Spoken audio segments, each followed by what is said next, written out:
పనులు చేసుకుంటాను. ఆగు రాజీవ్, దాని వెనకాల వెళ్తావేంటి? నువ్వు రూమ్లోకి వెళ్ళు. సరే శ్రావ్య, నువ్వు చెప్తే నేను నా రూమ్లోకి వెళ్తాను. ఆగండి. ఏంటి ఇద్దరు ఒకే వైపు వెళ్తున్నారు? ఎవరికి వాళ్ళు వెళ్ళలేరా? అంత వదిలిపెట్టలేకుండా ఉన్నారా? అర్థం లేకుండా మాట్లాడుకో. మేము ఒకరికొకరం విడివిడిగా దూరంగా ఉండలేం.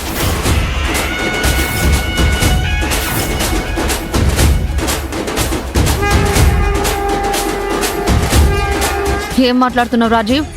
ఉన్నదే అన్నాను. నేను అన్నదే నువ్వు విన్నావు. మేమిద్దరం ఒకరికొకరం వేరువేరుగా వెళ్ళలేం.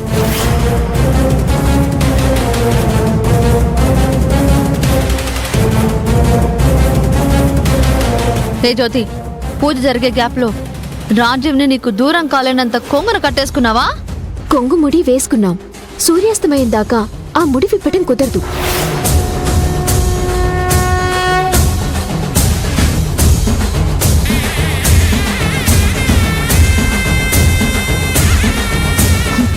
అంటే మా ఇద్దరికి పంతులు గారు కొంగుముడి వేయించారు.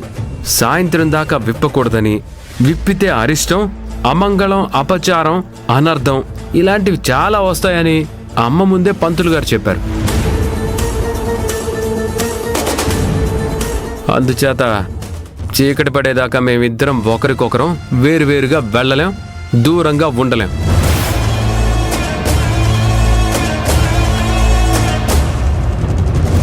కలిసే ఉండాలి. పద జ్యోతి. రాజీవ్